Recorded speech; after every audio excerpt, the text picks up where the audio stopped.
So is Sami Zayn going to win at WrestleMania and become your new WWE champion?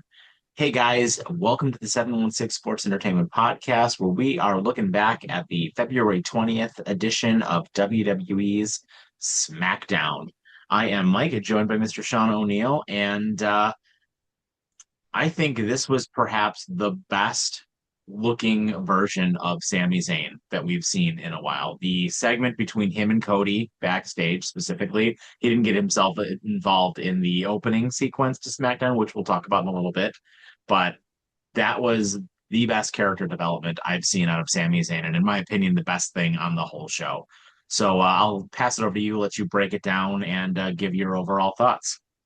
I mean, I've been saying for a while now that I feel like the WrestleMania main title picture for SmackDown is going to end up being a four-way because the way that WWE has been including all four people, but with Drew, Sammy, Cody, and Jacob, it it really doesn't make a whole lot of sense to me to be emphasizing all of these guys, yet not including them at your biggest show of the year. And everybody knows my opinion on Sami Zayn for the most part now, that I absolutely despise the underdog thing because it gets old real fast. However, this segment between him and Cody and the way that they went off on each other was impressive to me. And it felt like it added a little bit of an edge to Sammy's character, which I think is something that he desperately needs because I think the underdog thing is getting stale. And that's my only concern, though. As much as I want to see him get over the hump, I don't know that Sami Zayn is world title material. You know what I mean? Like, I feel like his character, unless they continue this sort of storyline and they do it right, I don't know that his character is good enough to carry the big strap.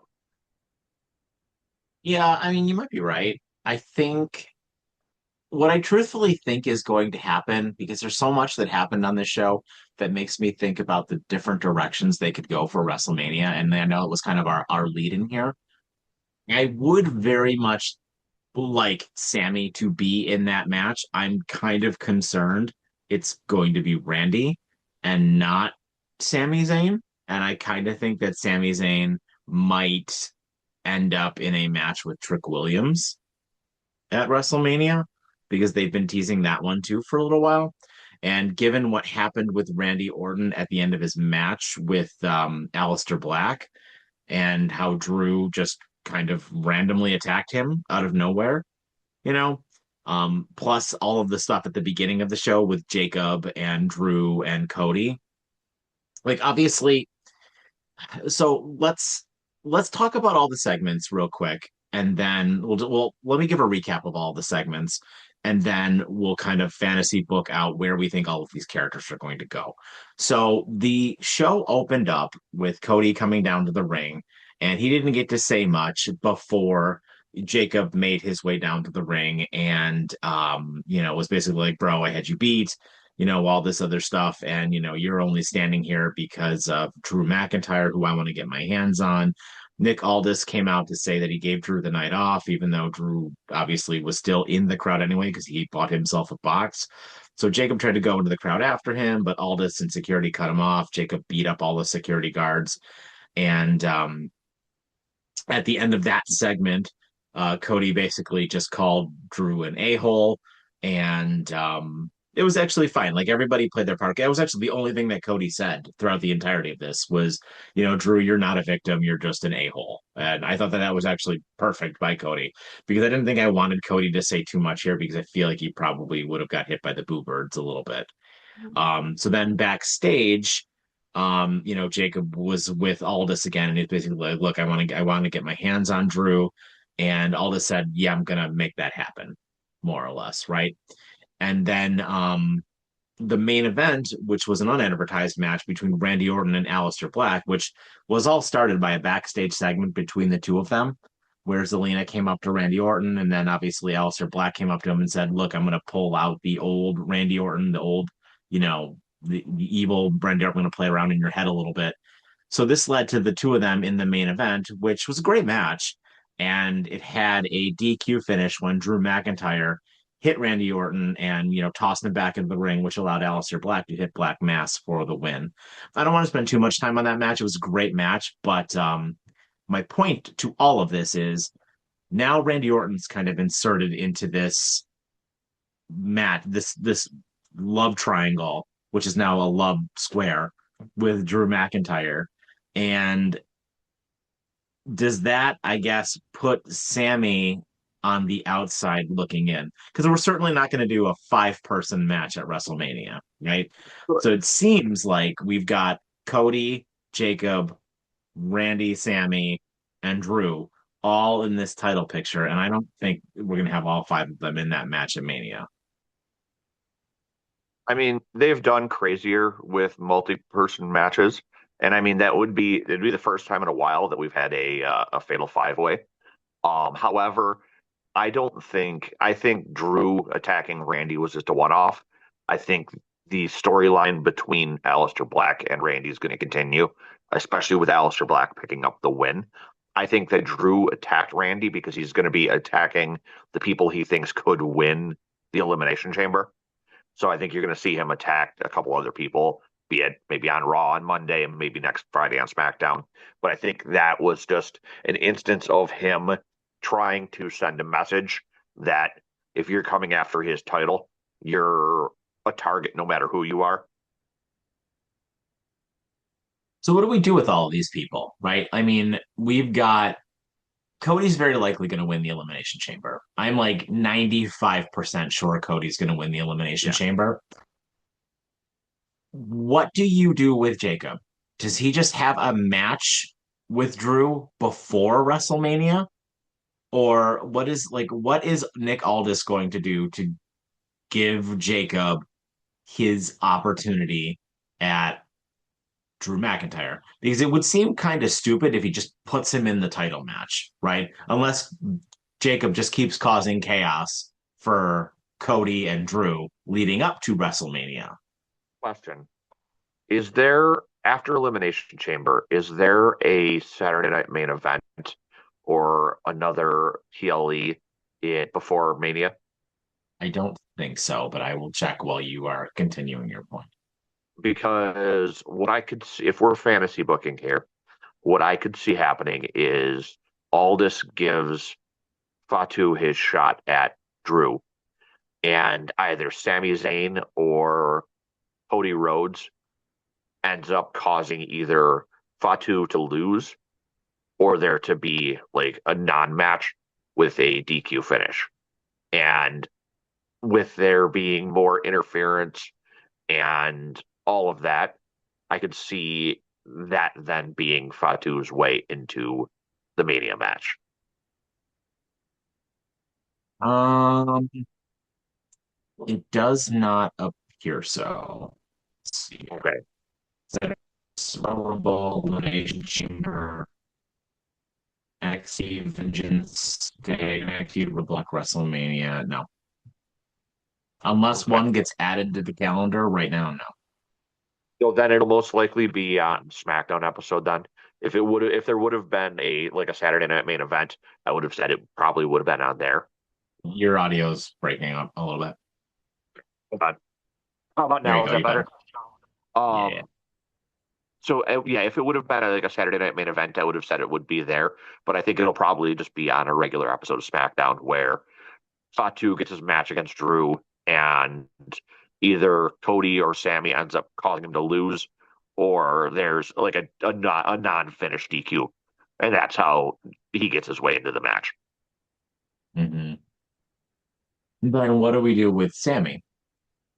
It will be something similar. He finds his way into the match via some sort of ridiculousness because he's So you don't been think it's just going to be along. Sammy and Trick? No, I think Sammy is still going to find his way into this match. I think it'll be a fatal four way. See, I think I disagree with you. I think it's going to be Sammy and Trick. And I think Cody's going to win the title at Mania. And I think Sammy is going to be Cody's program And I think Sammy is going to beat Cody for the title. That is what I think is truthfully going to happen right now if I had to book it. And it might even be like a face versus face thing, truthfully. Like, I don't think they need to turn either one of these guys heel. I think, they both just are going to be on the I'm right and you're wrong. And I think Sammy should beat him. I think Sammy should win the title, maybe at SummerSlam. Maybe that's the main event of SummerSlam is Cody versus Sammy. You think Cody drops the title in that fast again? Yeah. I don't think he's going to keep it very long. Cody's better, frankly, doing the chase anyway. I don't want Yeah. Cody to have another long title run. Like he had a whole year-long title run. I also He won the title at Mania 2 years ago, lost it to Cena, got it back, and then had it for like 6 months. So no, I think it's fine. I think another 3 or 4 month title run is perfectly fine. I also think Cody is fine with being away from the title picture for a little while because he's been in the title picture so much over the last, what, 4 years now, that I think you can tell some stories without him being in the title picture. Yeah, for Give sure. me give me something between him and Aleister Black that sort of alludes back to their shared history in outside of WWE. Have Aleister Black decide to start going after Cody and tell a story that way. You know what I mean? I need Give us Aleister Randy Black. versus I need Aleister Black to like actually become believable first, though. that. He needs to win. He needs to win this feud with Randy Orton. Like he That's what needs I to was have a about to say. he needs to have a clean win and a clean feud win over Randy Orton, which frankly I don't think is going to happen. So I don't take Aleister Black as a very believable character to go and beat Cody Rhodes right now. I was just using it as an example, though. I mean, hell, give us Randy and Cody. That doesn't have to be for the title. Yeah, but WWE, it's going to be. No, I know, but Which takes me to Randy though. So what do you do with Randy then at I, Mania? I think you're going to have Randy and Aleister Black for a little while, At Mania? potentially. You started this as just a random match on SmackDown, and this is going to be a WrestleMania program? So this started actually like either last week or the week before, where where Alistair and Zelina were talking about going after Randy. I feel like they're going to turn this into a longer story because you need something for Randy to be doing. And I mean, look at last year. Randy faced Joe Hendry randomly. Like it Well, feels I like mean, Rand. he was supposed to face Kevin Owens though, and that was just because of what happened with Kevin Owens. My So point is that Randy can literally go up against pretty much anybody. They can make a story out of almost nothing with Randy Orton. yes, I don't think it's This a year's the problem with this year's WrestleMania is it's going to be an awkward WrestleMania with how many people are injured. And depending on what starts to happen with people coming back from injuries, I think overall it kind of makes this a weirder WrestleMania. agree with that. I mean, I do think a lot of guys are going to come back though, right? Like Braun Breaker's going to come. A lot of people who are injured are a lot of your Raw guys, right? Breaker will be back. Seth Rollins will be back. Um, those are the two big ones that come off the top of my head Hopefully. like immediately. Um, but yeah, I don't know. I just I'm really of the mind that that match is going to be a fatal four way, and I think that I just think that Cody's going to win. I think it's just so obvious that the title is going to go back on Cody. I'm still sticking with I think Sammy's going to win. I've been saying it for a couple weeks now. I think that's what I'm going to stick with my fantasy booking here. I wonder if they might just wait though too to just do it next year, like when it's in Saudi. Like, what if you just wait? I mean, I know I mean, I hate to book it that far out, but what if that's just the main event of the first night next year? And Problem I is, frank like and I hate that too because like I want I want Cody versus Punk at Mania, and I feel like they're gonna do Cody Roman again too at some point. So but hell, I mean, Sammy could win the title against somebody else though too. You know what I mean? It could be Sammy versus Jacob, at Mania next year or something like that. the Or problem Sammy is versus. the vision. At what point does the I mean, it's Sammy's been on more or less of a hot streak for the last couple months. At what Yeah. point does that, you know what I mean? Are you going to be able to keep that hot streak going for another entire year? That's my argument to that. You know what I mean? Yeah, no, You it's you certainly tough. you have to strike while the moment is hot. And you've said it in the past that WWE is a moments company. That's true. But that's a big moment though. It Him is. winning in Saudi Arabia is a big moment. But do you risk him losing his popularity and how of a streak he's been on? I'm on the fence about this. I need to think about it more. So, um, okay. I mean, I guess we're gonna have to see like what happens with the Elimination Chamber next weekend, right? I mean, I still think it's a foregone conclusion that Cody's going to win. But let's actually get into the chamber matches then, because the chamber itself, while the men's match was very predictable, the women's match, which I really want to talk about, was wild. So we had Charlotte versus Kiana James versus Nia Jax for the women's qualifier match. And before the women's match started, Jade Berg was out at the ring and she cut another, nonsense Jade Berg promo, and which ended with it, I'm that bitch, as she do.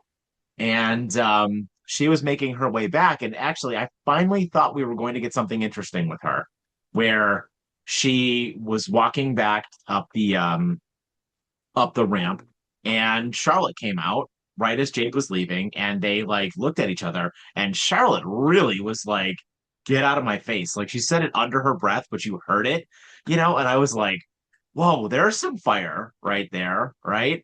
And then Jade looked like just completely disheveled by it, and then Charlotte continued walking down, and then Jade got back into her face again, and Charlotte just kept going, and I was like, Jade is like totally intimidated and like disheveled by this whole situation. Yep. And I thought that was great. But it led me to believe Charlotte's just winning. Like Charlotte's Yep. going to win the whole thing, right? Like I don't even think it's going to be like as before this match started, I was like, Charlotte's going to win the whole thing, and it's going to be Charlotte versus Jade at Mania. Like I don't even think Tiffany's going to win anymore because of what just happened. And Kiana James won. Like, So all right. So, yeah, I mean, and I mean the match, and frankly, the match kind of sucked. Truthfully, like it was not a great match. And Kiana James had like a weird, like she had to, kind of get Charlotte into like a weird pinning combination that looked real awkward as Charlotte had Nia in the figure eight. But good for Kiana James. And I mean, I'm really happy that they put a young person, like, not just an established superstar, into this Elimination Chamber match. I don't think Kiana's going to win the Elimination Chamber, but I think that it's fantastic that she's in there, and it shows that they have faith in her for all of the hard work that she's doing. So props to her. much like the main event of Raw where they had Javon Evans go over and get in, this was the right choice to have another young up and coming star go in. I mean, yeah, the pin was kind of awkward looking, but you got to think about the situation that they were in with the figure eight being applied on Big Nia made it kind of awkward to put Charlotte into that. Yeah. I'm more shocked because I really thought that Charlotte was going to get in so we could see something happen between her and Alexa. So I don't know if that's going to be used as like a jealousy kind of storyline since Mhm. Alexa's in, but Charlotte isn't. And like you said, good for Kiana. I mean, she had a real impressive showing at the Royal Rumble. She has been apparently impressing a lot of folks backstage. And part of me wonders if the fact that she got into the chamber but Julia didn't is going to be used in a storyline for the two of them as well. Which I think honestly, putting that belt onto Kiana James would be fine, right? I think it would be completely fine. And frankly, although we'll talk about Julia's in a little bit, um, I think that I think a match between the two of them would be fine. And putting the US title on Kiana James would be fine. And frankly, I think you know what, let's just talk about it now. I think it would warrant a Julia face turn then, Yeah. which I think frankly is needed. I mean, I know Julia works well as a heel, um, but I think she would probably do better as a face. And I think you could move her up the card then if you Yes. were to do that, which would be ideal, right? She did have a match with Rhea Ripley, which was fine.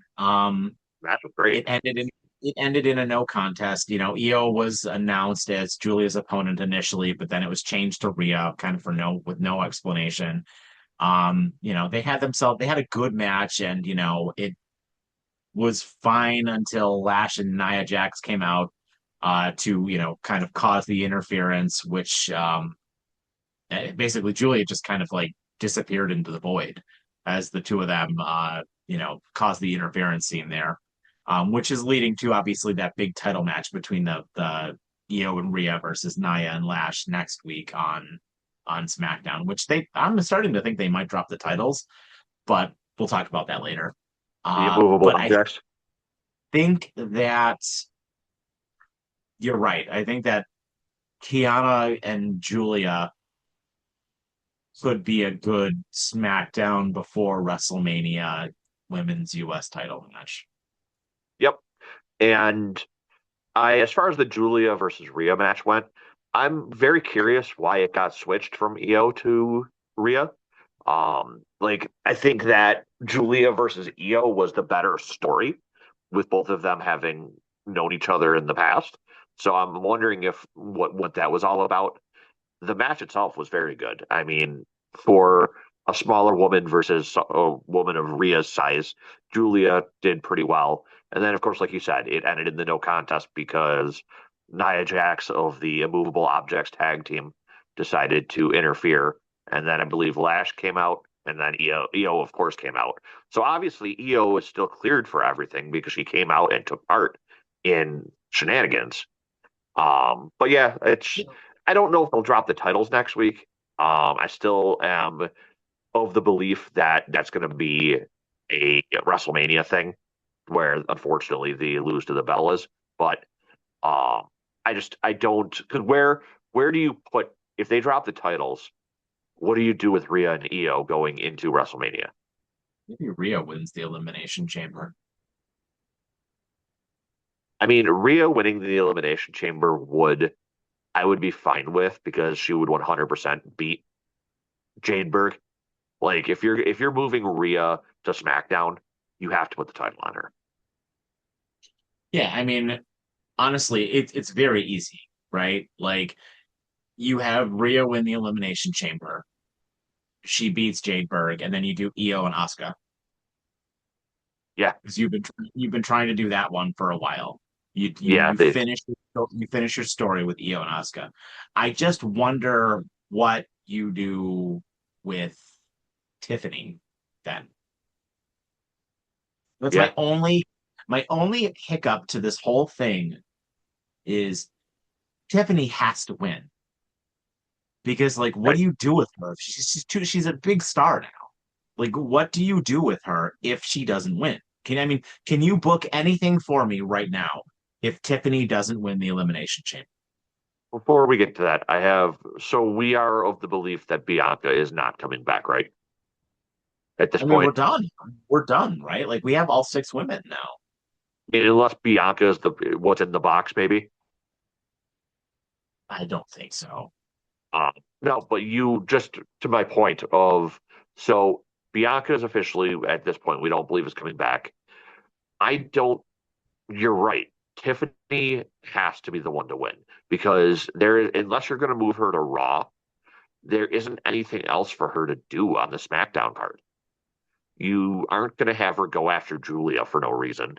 And if she isn't going after Jade and the title, where do you have her?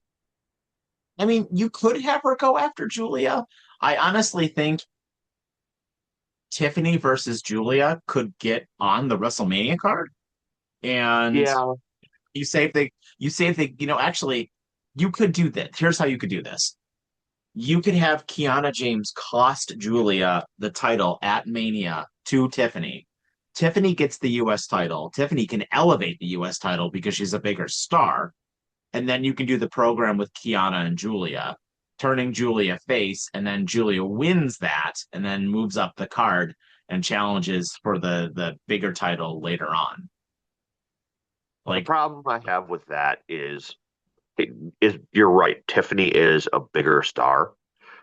Who do you have her even face for her title defenses? You don't have anybody. It's the same problem they well, currently have with Julia. no, you're gonna have And you're gonna add more people though. Like I think after WrestleMania is over, you're gonna see a bunch of people. Sol Ruka's gonna come up, Zaria's gonna come up, what's her face is gonna come up. Um, I'm blanking on the name. JC Jane. They're all gonna come up. You know, you're gonna move some people around. Rhea and Io are not gonna be a tag team anymore. yeah, Um, you know, you're gonna have a lot more single stars, I think, at this point, you know. So I think it could work itself out. I mean, I okay. don't completely trust WWE to do the right thing, but I'm of the mind if Tiffany doesn't win, that's the direction I go with her. But I think she's gonna win, right? It's like I think she I'm like has to. I'm like 80% Tiffany is going to win and like 20% Rhea is going to win right now. And we'll have Yeah, our predictions video probably next week, Friday. Um, but you know, that's where I'm at this second. I agree with that. So that takes us to the other Elimination Chamber match, which saw Trick Williams against Damian Priest and Carmelo Hayes. And Trick Williams, to no one's surprise, won this match as he should have. He was absolutely the right pick to win this match. And it was great. You know, Trick is it's just absolutely fantastic. It was really good to see him and Mello in the ring together again. I liked that a lot and they definitely all got a chance to shine. They all, you know, Trick is just absolutely incredible, and yeah, I think it's going to be him and Sammy. Maybe it's going to be him and Mello, but I love watching Trick. Like Trick is what Trick is being presented, and his charisma and his microphone work is what Carmelo Hayes should have been 2 years ago when he Yep, got called to the roster. They're presenting Trick the right way so far. yep. Like Trick is being treated like a star, whereas I don't think Mello was treated like given the opportunity to be treated like the star that he is. And it's interesting to watch too. Trick is huge. Yeah, I didn't realize he was that big. He's a big guy, and he makes like I mean he's almost as tall as Damian Priest, but he's like towers over Mello, Yeah, I and didn't realize he was that much bigger than him. it's super interesting. But absolutely the right spot putting him into the Elimination Chamber match. I think with him and Javon Evans in there, it's gonna be a lot of fun.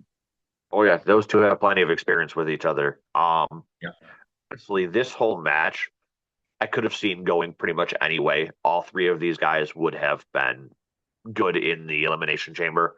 Yeah. Damian Priest just from his experience, Carmelo Hayes because he's incredible at whatever. But the problem with Carmelo Hayes is they just put Javon Evans in there. Yeah. So it's a kind of a similar skill set.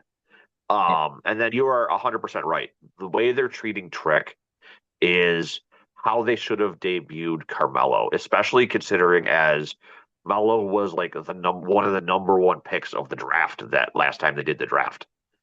Mhm. And you have him come in, and I remember they did the very first week they had him have a match against Cody Rhodes. And then after that, it was like nothing. He got paired with The Miz. And think about where we would be if they had brought Mello in like this. But no, I am excited for Trick being in there. I think that he will definitely make an impact. And I think that Trick is going to be a major player for many years here. Yeah. Completely agree. Which unfortunately I think takes us to the bad for this show, which I think was the rest of this show. And I want to start with because I know we've been high on it for the last couple of weeks here.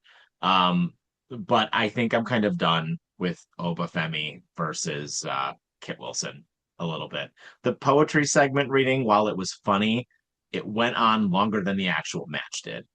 And like I'm all about Oba just continuing to destroy this dude. And I get it. We're like just kind of wasting time until we can find something for Oba to do. But we need to find something for Oba to do. Like sooner rather than later. Like I don't need him beating up joke characters and I don't need him destroying tag teams forever. We need to get him into a proper feud or I worry he is gonna like his overness with the crowd is going to go away and he's going to go the way of the Rusev. I think real soon. We did have where they looked at each other a couple, was it last week on Raw or whatever? So maybe we can like have him and Rusev go into an actual program for the next 4 to 6 weeks, which would be good because we desperately need something for Oba to do sooner rather than later. Well, keep in mind too that there was also that backstage segment setting up Oba versus Miz for next week. And for Joke being character. Joke no, character. my point that I'm making is Miz always does a real good job of helping get people over.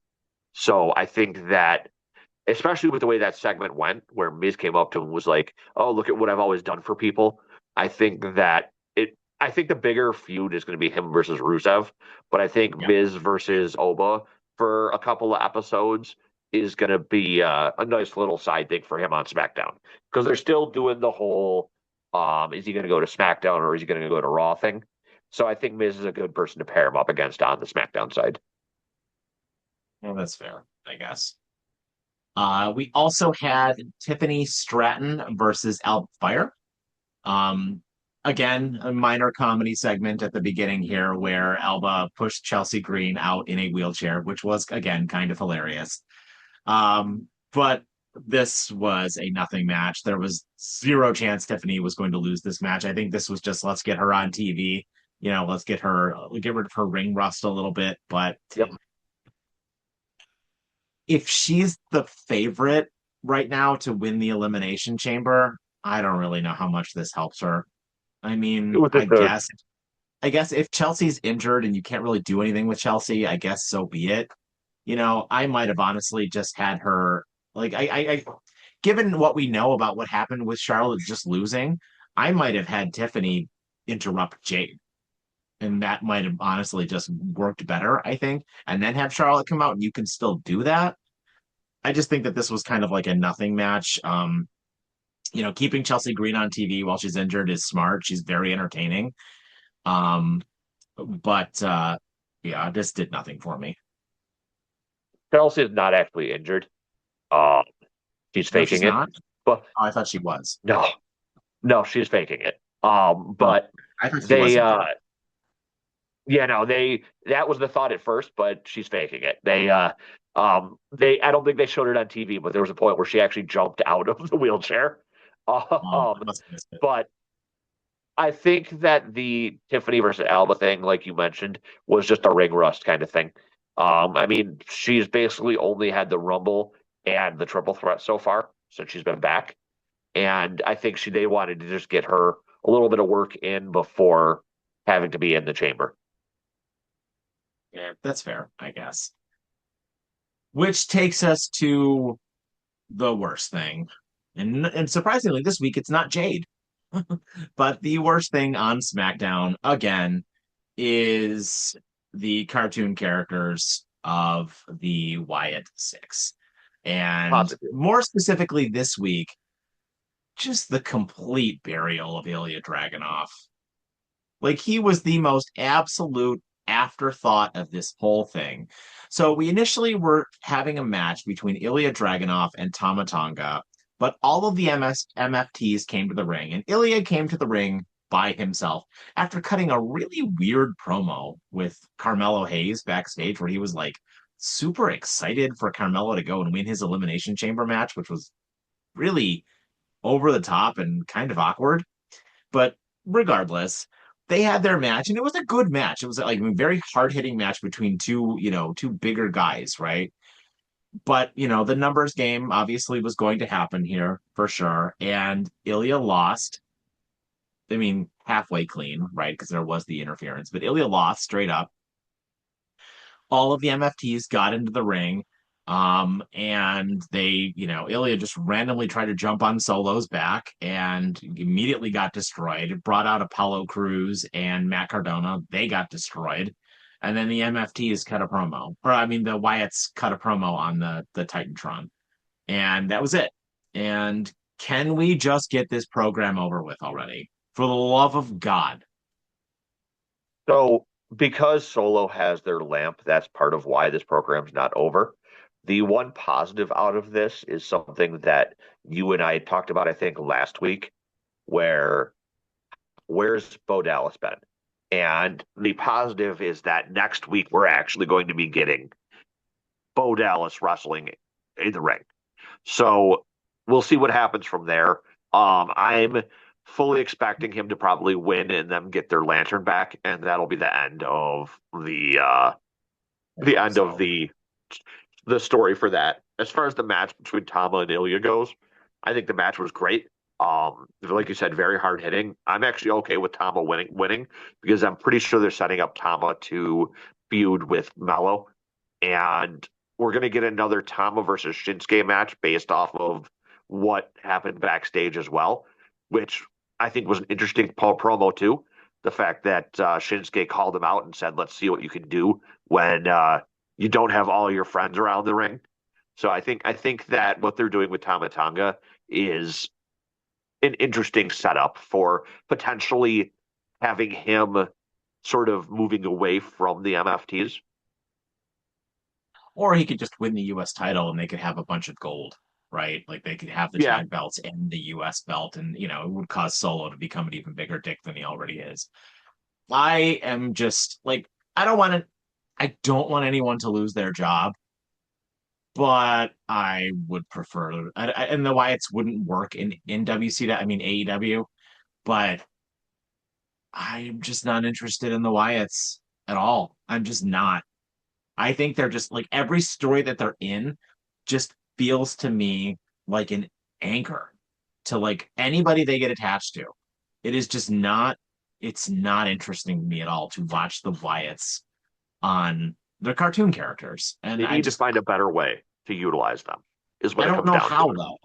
Like No, he's like like it would be fine if it was just Bo Dallas like basically taking up the Bray Wyatt mantle, and just having singles matches, which that would be a very easy thing to do, right? You could absolutely have the Uncle Howdy character start wrestling singles matches. And I think that's what's really hurt this group yeah, is that this he's not wrestling. He's not wrestling. And you got like his goons just like, what are we waiting for? because even when it was Bray Wyatt with the Wyatt family and with Rowan and Harper, he still wrestled. Like it wasn't he was still leading the family, but he still was wrestling matches. And Yeah. I think that's the bigger issue here is you have him not wrestling. You have basically just Loomis and Gacy wrestling. What is the Yep. point of Harper or not Harper of Rowan? Rowan doesn't really even do anything. And the same with Nikki Cross. Like neither you don't have either of them doing anything. And like if you were utilizing everybody in the group, I think that they might be a little bit better off. Like, you know what I mean? Like give me Nikki Cross in one of these elimination chamber elimination matches. You know what I mean? Just do something with her, right? Like we're not like she hasn't done. They've been back for almost a year now, and I He don't hasn't had think a she's match. wrestled a match. She hasn't had a Nope, match. he has So not. I mean, it's just silly. It's silly to me. It's just I don't know. It's The a whole thing is wasted just opportunity. it's just silly. It's lazy booking. Just SmackDown. The problem I seem to have with SmackDown is it feels like it's just going through the motions.